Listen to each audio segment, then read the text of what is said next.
జగన్మోహన్ రెడ్డి గారు ఒక సంచలన వ్యాఖ్యలైతే చేశారు.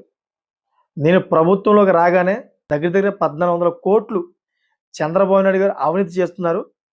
ఆ అవినీతిని బయటపెట్టి చంద్రబాబు నాయుడు గారిని జైలుకి పంపిస్తా. నాకు ఓటు వేయండి అని చెప్పేసి సంచలన వ్యాఖ్యలైతే చేశారు ఆయనిప్పుడు.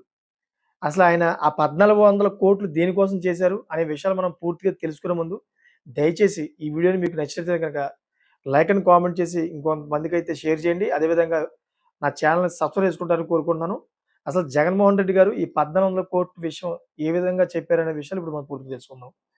సో, మామూలుగా సాధారణంగా చూసుకుంటే జగన్మోహన్ రెడ్డి గారు వైసీపీ పార్టీ అంతా కలిపి ఇప్పటి వరకైతే కోటి సంతకాల పైనే సేకరించింది. దీనికి విరుద్ధంగా ఏ అయితే 12 మెడికల్ కాలేజీలు ప్రైవేటీకరణ ఉందో దాన్ని రద్దు చేసే దిశలో అయితే కోటి సంతకాల పైనే వీళ్ళు సేకరించారు. అదేవిధంగా నిర్మలా సీతారామన్ దగ్గరికి కూడా ఎళ్లారు ఈళ్ళు. వెళ్లి ఇది కరెక్ట్ కాదు. ఆ మెడికల్ కాలేజీలంతా కూడా మనం రద్దు చేయించాలి. మీరు దయచేసి దాన్ని అనుకూలించండి అని చెప్పేసి ఆవిడ దగ్గరికెళ్తే ఆవిడ కూడా చివాట్లు పెట్టి పంపించినట్లుగా వార్తలొచ్చినాయి. అది ప్రైవేట్ అని ఎవరు చెప్పారు మీకు? పీపీఈ పద్ధతిలో మాత్రమే దాన్ని తీసుకుంటున్నాం తప్పించి ఇంకా వేరే పద్ధతిలో కాదని చెప్పేసి ఆవిడ కూడా వెనుక తిరిగి పంపించింది వాళ్ళందరూ కూడా. సో, ఇప్పుడు జగన్మోహన్ రెడ్డి గారు ఏం వ్యాఖ్యలు చేశారంటే, ప్రభుత్వం కట్టిన మెడికల్ కాలేజీలను ప్రైవేటీకరణం చేయడం ఒక స్కామ్ అని అంటున్నారు ఆయన జగన్మోహన్ రెడ్డి. సో, ఆయా కాలేజీల సిబ్బందికి కూడా 2 ఏళ్ల పాటు ప్రభుత్వం జీతాలు ఇస్తుంది. అదంతా కూడా మరో పెద్ద స్కామ్ అని ఆయన వ్యాఖ్యానించారు.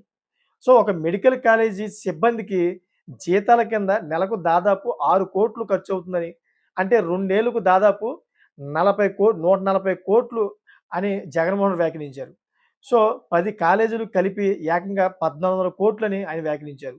ఇది ఒక పెద్ద స్కామ్ అని జగన్మోహన్ రెడ్డి గారు పేర్కొన్నారు.